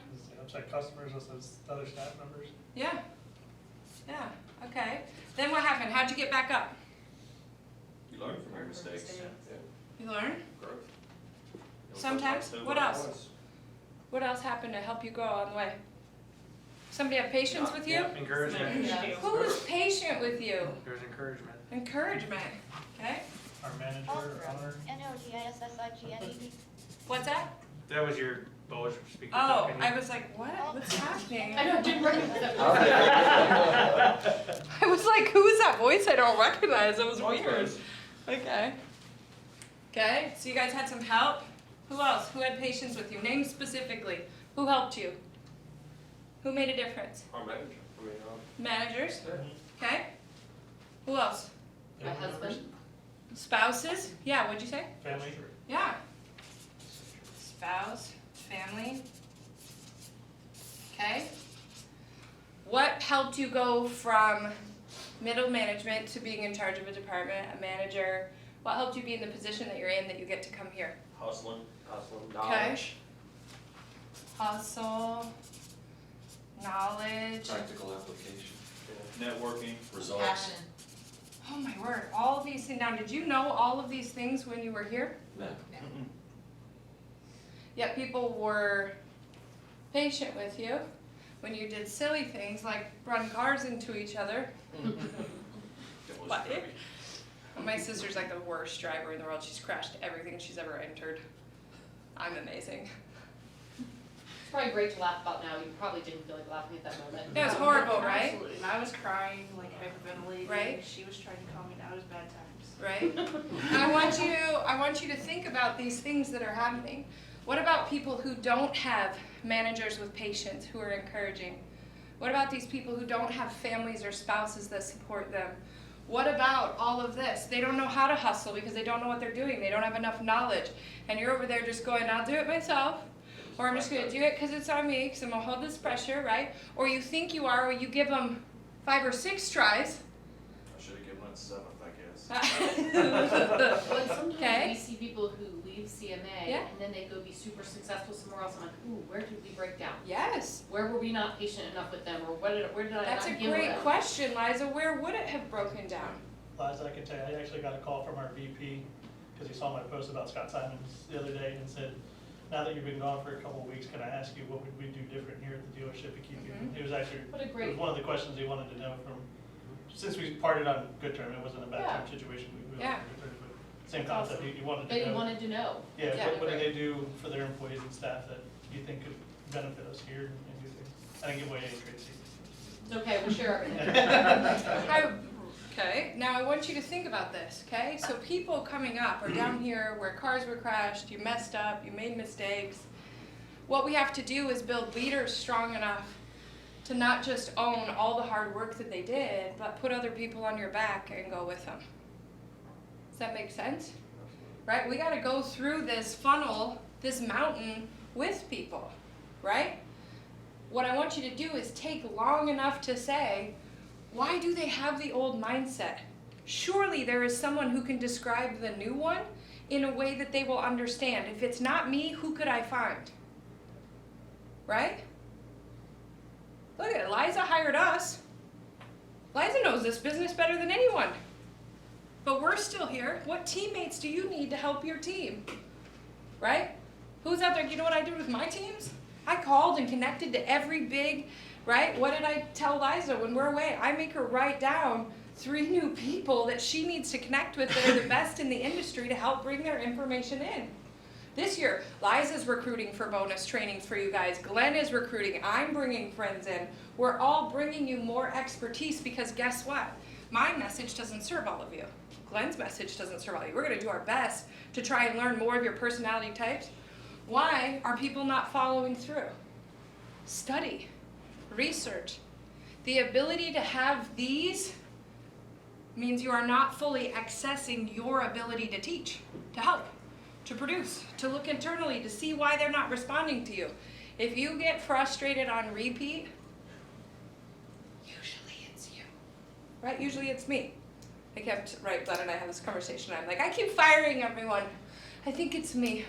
It was a joke. Who is it? Yeah, it's me. Right? I should have known ahead of time. I do these different things, right? Now I hire and fire really quick, right? If I learn who they are and I'm like, right, you're out. Like, thank you for showing me I love you. I'm going to help you connect and do something else, but not in my camp. Okay? So I want you to look at this. Communication styles. Why are people selfish? How much can you get to know and help them remember where they are on their journey and provide for them what they need to rise? Number 1, it's your microphone. And number 2, it's all the microphones you can share with them. Right?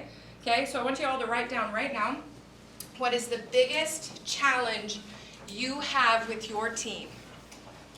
Biggest challenge. Like the one thing.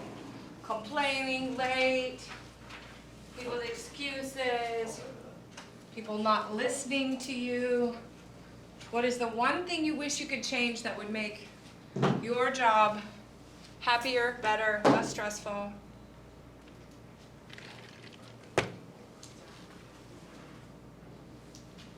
Got it? Okay, I want to know what we're solving for. Sorry. There's an ice cube in my drink. Got it? Okay, share. Buying into the CRM tool. Okay, CRM tool. Cindy? 40 leads. What's that? 40 leads. Okay. Nick? Having my team 100% actually show up all the time. I mean, either short text or short advice. It's like Okay, actually making them having people show up. come to work. Okay. Great. All right, Trey? Mine just make them grow.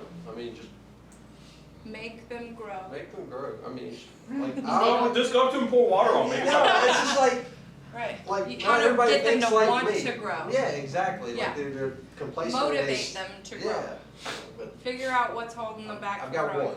I got one. Yeah, so one's the real problem. One's the real. Can you grow the other With ones one so that wants much, to the grow, other or one? No. one that doesn't want to grow? No, doesn't want to grow Just at one all. that doesn't. How many Okay. of the others are there? Uh-huh. How many like other humans do you have other than the one? The ones who like to grow? 4. 4. So 4 are growing, one's not, okay? So if you've tried to grow the one over and over and over, lean into growing the 4. Fear of loss is also a motivator, and so if you do some more here, sometimes they step in. Yeah. Just an idea. You can do both. I dropped them once Yeah. Yeah, he pulled that weed and then replanted it. and then Yeah. replanted it. Yeah, because the other seed that I put in place didn't work either. Yeah. All right, well, let's do some brainstorming. Yeah, it does. I'm happy to help them brainstorm. Usually there's just a mental click that needs to happen. Yeah. Okay. So, okay, after you write these down, hold on, we're gonna go through them, Troy. Currently at my store, it's just, since we switched over to CMA, it's just understanding that we're not a vanilla organization no more. Yeah, So a new our method, expectations, mission. our game plan, our mission is totally different. Yeah. It's a different company, so, you know. So- Yeah, helping them buy into the new mission. Absolutely. Great. Absolutely. Okay, Communication. communication. Find one cohesive between 5 buildings on a campus. Okay. Find one method of communication that everybody can Yep. embrace all at once. Everybody can contact, if I need to contact somebody. How to stay in connection to each other, Yes. the easiest Not an method. email, not a text, not a blah, blah, blah, Yep. whatever. We've got 6 different sources. Great, okay, great. I think for me, it's, we're about to kind of evolve, I think, in the second phase of our commercial unit, and I'm one that kind of likes to move faster than it's kind of, than the phase 2 has come, so we've had to be a little bit judicious in terms of that next phase, but it's happening, it's just gone a little slower than. Okay, so is the problem understanding the slower pace or trying to speed it up?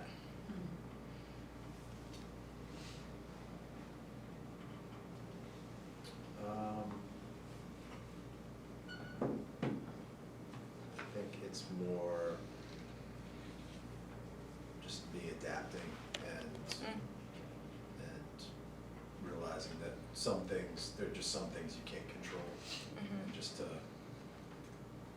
let it take course, it's gonna, Yeah, we're keep gonna- doing the we're gonna right get there. things. Yeah, Yeah. just Yeah. keep plugging. Yeah, you're in leadership, welcome to Control Freaks Anonymous. Yes, okay. It really is. Yeah, Crystal? This big one. Great. Oh no, it's like a big one. There's like 20 million of them. That's in okay, pick one. one. What's the number one that hurts the worst? Communication is my biggest key right now. Good thing we spent all day talking about it. Good thing the microphone is yours. Okay, we're working on it. I want you to pick one area of that communication that would be the most helpful. So be thinking about that. Okay? All right, Robert. Growing our express lane right now is probably our biggest, Great. cycle, just bringing Okay. up staff. Very specific. Training. Perfect. That's what I like. Carmen? Back to perspective, I wanna learn what everyone's perspective is of their bigger goal, Great. so I need to. So kind of seeing where they're at? Yeah, I mean, I kinda know what their personal goals are, but I mean, we have to have our goal that we all want to achieve, and individually we have to get there. Okay. Okay, great. Beth? Efficient communication. Great. Great. Speed and excellence. I like it. Yes. Critical, Brad. Battling the negative attitudes. Yeah. I notice people they thrive on negative attitudes instead of people's positive attitudes. Yeah, they're Get used people- to it. I've never seen anything like it. Like if people could take Yeah. and go around positive instead of the negative. Yeah. They just. Yeah, for sure, they're environment. magnets to it. Yeah. Yeah, we need to set up some new for you. Remember the 100% and the 10% and what we have to create. But remember down here, most humans, right? Most humans are the top 10, not the top 10% of the world who are leading, managing, instructing. 90% of the world has no idea about personal development, positive energy, progress, success, hustle. Like, when would they be taught it? In school? No, we're not. They're taught everyone gets a trophy. There is no hustle required. No hard work, just breathe and win. Okay? So it's a different environment, right? Complain. When you don't get what you want, what does it teach on social media? Rant, complain that you can slap someone in the middle of a public event and not go to jail. You can assault someone, But right? I have, with negative, I have used the thank you, I appreciate, I'm a driver. Mm-hmm. It's the end of the world every day. He's younger. It's just daily. And it's daily for him, yes. But I mean, it's the daily pattern that people have. The only way to change it is what I did with you. you're gonna make them He can text come you in. every single day for the next 90 days, their gratitude. What an idea I showed you. But I will thank him, I because he'll couldn't, come in and complain about the job that he's Yeah. done that day. but if you, did you But I wanna thank do you and it? tell him how much I appreciate him doing Yeah. that, and he'll change a little bit. Yeah. Brad, And does he people look at recognize it. that he's negative and complaining No, about? not Is it just one? But you're the leader, right?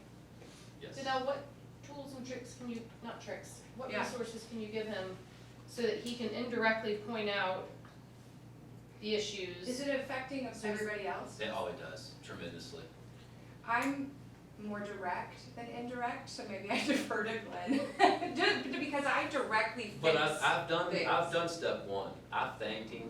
I've tell him how much I appreciate what he did for that day. How you stepped up. You took on more below today. This and that, and like overwhelming with. Yeah.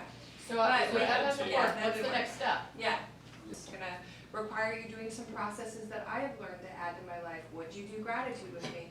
Because the brain can change really quickly if you do it daily. The brain will change really slowly and be confused if you do it randomly. Okay? It's just like, alcohol, caffeine, anything you can be addicted to. If you do it daily, it's really hard to undo, right?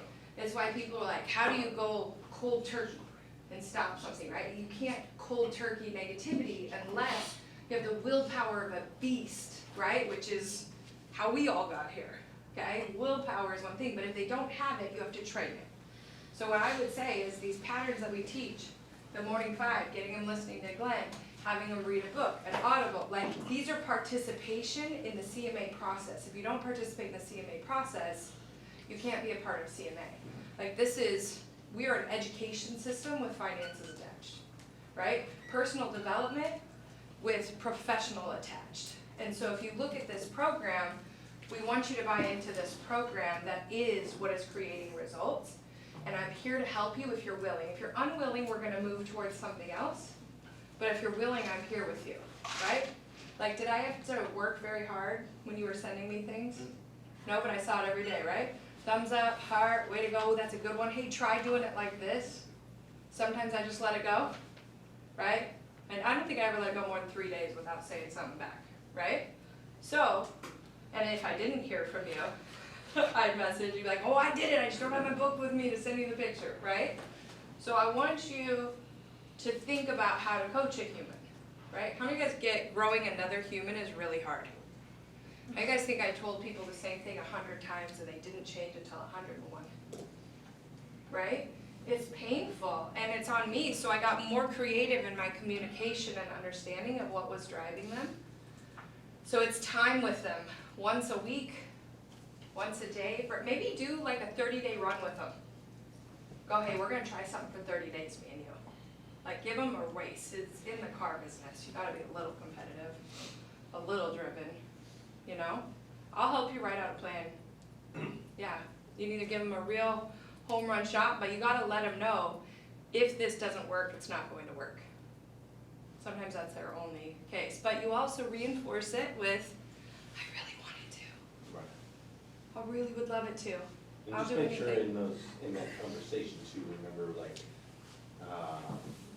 we don't wanna talk about opinions, we want to talk we wanna point to very clear examples. So when you see an example of this person being negative, you'll write it down, if it's not something to be addressed in the moment, like write it down kind of word for word. And when we have that talk, then you can say, hey, John, Bill, Bob, Susie, whatever this person's name is, when you said this, it came across as this, right? I felt this. And my concern with that is it leads to this. We gotta tie all the pieces together, but you have to have very specific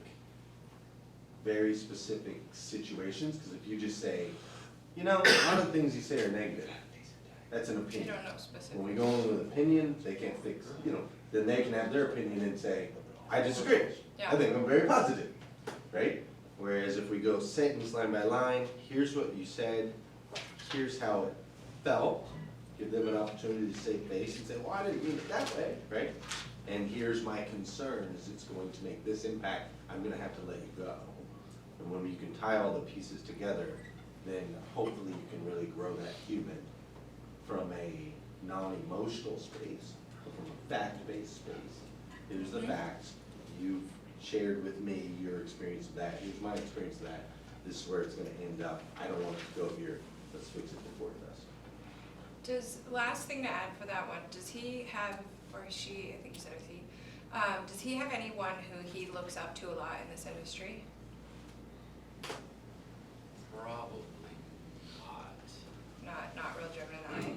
Because it might be like, hey, you know, I believe in your capacity. If you want it, I got a special call with you to talk to this person or so-and-so, but that might be later when they're driven. But I would do a little challenge like that with them, let's see what we can do.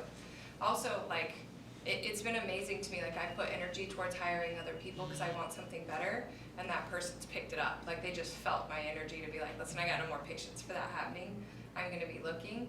I'd love it to be you, let me know. And when I moved on, they came with or they didn't. But what you hate to see is so many other great ones around you and the bad ones taking up all your time, energy, and you know, kind of sucking you dry. They do a great job, but they just complain, just voice their complaints. Yeah, They're a bunch of them. constant. Yeah, But I really don't think they know that they're being negative. yeah. So I train it hardcore, like what words are allowed. Like I don't if people say struggle in any of my trainings, I kick them out of the training. Like I'm strict. I'm like, listen, I'm struggling, great, choose to struggle, get out. And they're like, excuse me?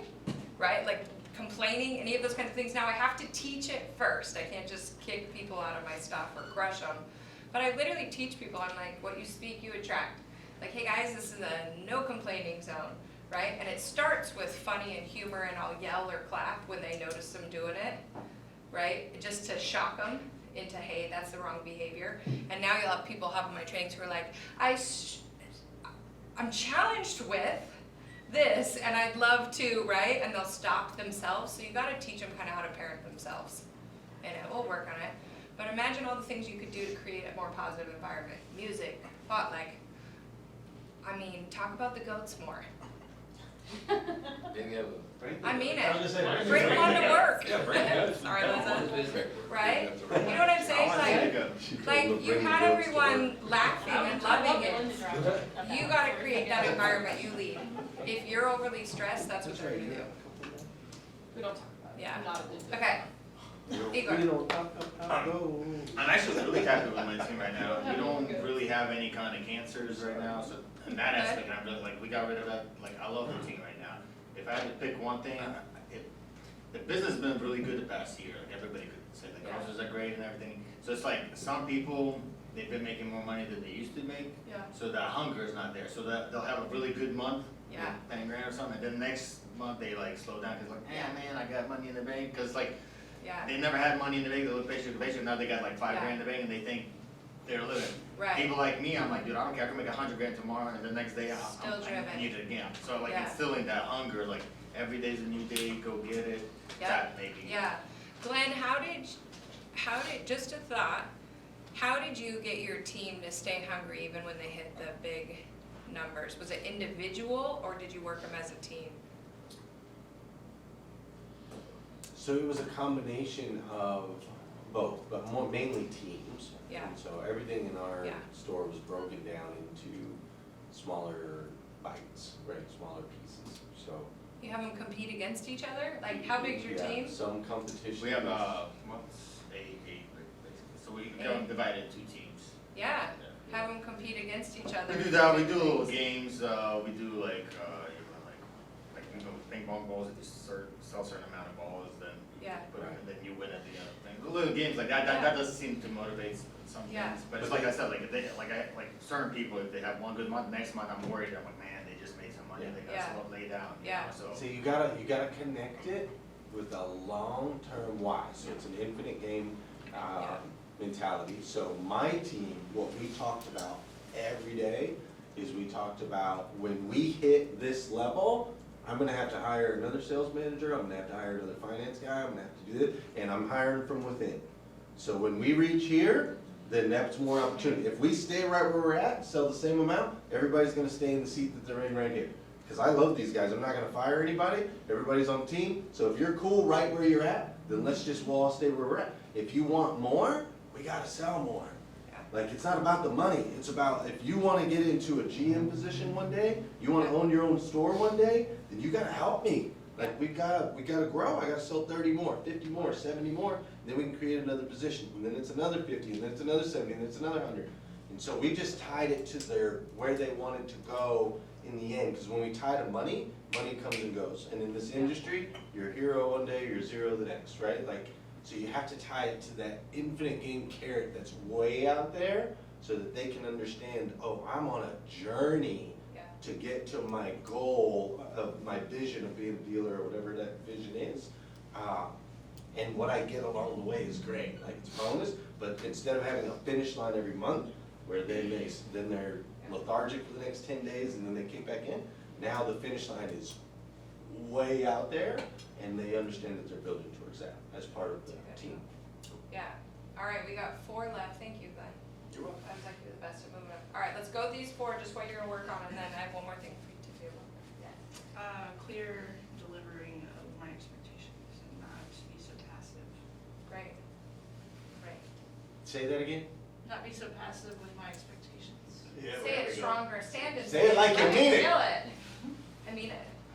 Clear about my expectations. Yes. Wait, one more time. That was very gently said. Stand up. I'm gonna be very clear about my expectations and delivering the process. One more time. One more time. On top of Yeah. your chair. No, I'm just kidding. You know what I'm saying? Like, be great to own that. Yeah, it's gonna make your life great. Okay, Jessica. Oh, communication. Yes. Which piece specifically? I guess why we have processes and why they work, because that's a huge thing right now in our dealership is there's a breakdown of processes, and that's why there's a breakdown in communication, and that's why like things crumble. Yep, for sure. Systems are saviors. Okay. Complacency. Okay. Yeah. That's a hard one when you're winning, right? That's the biggest danger. Complacency kills most futures, right? Most big ideas. Josh. Making new habits stick, we can instill new processes, we're in the middle of doing that, it's very, very important, used car processes. But after 2 or 3 weeks, everyone's going back to, They revert. and we know it takes longer, and we have to be the ones making that habit stick. 67 days. Track it. Okay, great. All right, here's what I want you to do. Are you ready? Right now, you're up at the top black dot. Everybody else is below, right? Down below, looking for help, going through things that you haven't gone to learn what you know, and you're gonna have to change some skills. So I want you to make 2 lists. You've got your problem up above, and on the left side, now we can make a little T below your problem. Okay, you got your problem up top, make a little T below it. On the left, I want you to write down 3 things you have to personally work on, do, and become in order to help make that problem a solution.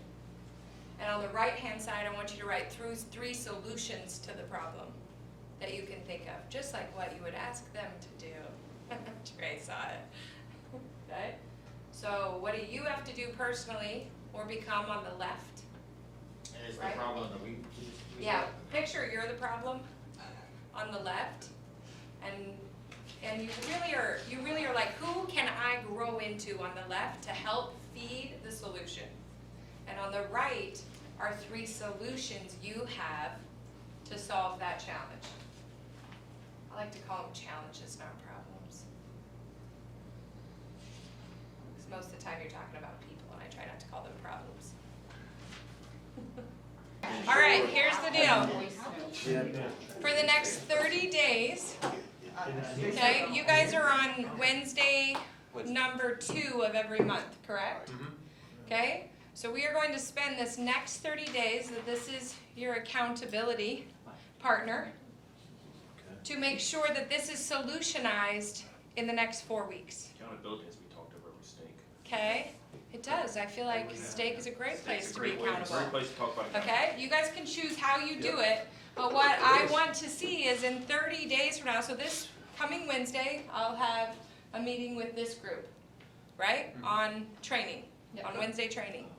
30 days from there, we are going to do a check-in to see how you solutionized it, what happened, who helped, and how you changed as a human to make it so. You got 30 days. Guess what? Guess what? I don't want you feeling like this anymore. Why would you waste 30 days of your life, much less another year? Because how many of you guys, these have been problems for way longer than 30 days? How many of you guys would much rather they're gone in 30 days? Oh, yeah. How many of you believe you could do it if you focused on it? Oh, yeah. I think Oh, yeah. Yeah, so would you rather choose keep it or work on it? You got accountability. Now, if you are not solutionizing it in the next 30 days, your accountability partner is also liable. They have to help you do this. It's not just on you. Okay? Accountability. You have a hot mic. Does that make sense? Now, while you're doing this accountability and work, you have to understand. Now they're getting serious, like, okay, now we got it. We're just going to be tracked. Okay, hold on. We're almost done. We're almost done. So I want you to remember, over the next 30 days, hot mic. Over the next 30 days, you have 7 tips, 7 good ones on how to grow as a human, treat your people, communicate correctly. Communication has been a problem since the beginning of time because people will not put effort into working on it, right? If confidence is your problem, so you're interacting, you're getting huffy with others, you're doing those things, guess what you're going to work on? Start with today, a list of 90 things that you love about yourself. Put it up, read 1 a day, 2 a day, 3 a day, because you have 90. And you start focusing your days on what is true of you rather than what was happening to you when you were at the bottom. Started from the bottom, now we're here. Okay? But now you're here, so let's act like it. Let's serve people. Let's take the lead. Let's stand when we speak. Let's introduce ourselves differently for the next 30 days. So that people speak about us differently for the next 30 days. Let's go in purpose, right? Let's go with being accountable. And let's do things where they remember, you remember what we changed in 30 days? So that you'll never forget. And we can add this for any problem, challenge you have forever. It's time to solutionize. Glenn? You guys are awesome. Final words? Thank you so much for spending your day with us. It's always great to see your faces. We don't see you guys enough. But really appreciate you. I hope you go back and listen to your people. Take time to listen, find ways to move their lives forward. And Liza, thanks for having us again. Yes. Liza, final thoughts from today? I learned a ton. I told you all earlier I was going to take more notes than anybody. And I do think I have about 15 pages of notes. But a lot of my notes were about things that you all individually shared, things that you're passionate about, some of the areas that you all want to grow. And I wrote myself a lot of questions to follow back up with you all to say, how can I help? And how can you help me? Because I need help in growing in some of these areas as well. And so I look forward to you all's feedback. Glenn and Danelle, one of you mentioned how, a lot of leaders would think, well, I can just come in here and do this class. Why would I need to hire someone from the outside? But I do that so I can learn alongside with you. We are one team at CMA. We have one mission to move lives forward. I've loved getting to know some of the new faces in the room that haven't been with us. We do this once a quarter, but it's always voluntary. I don't want people here who don't want to be here. But that also tells me who wants to be a part of the bigger picture of CMA. So you might spread that word in your dealerships. It does matter to me to have people who want to grow alongside of me. But I ask for you all to be advocates and ambassadors out in your dealership and share what you're learning. Share what the environment's like, because I think some people are afraid to raise their hand and say, I want to be a part of it, because they don't really know what's going on. So you guys are on the inner circle of our leadership training. I appreciate you being here. Let's take this knowledge, take it back into our dealerships. Let's get more people on board. And I'll look forward to touching base with each of you when I'm out in the stores, and we'll keep working on all these ideas together. Drive safely home. It's a little messy outside, but have a great evening, and we'll look forward to the next group tomorrow.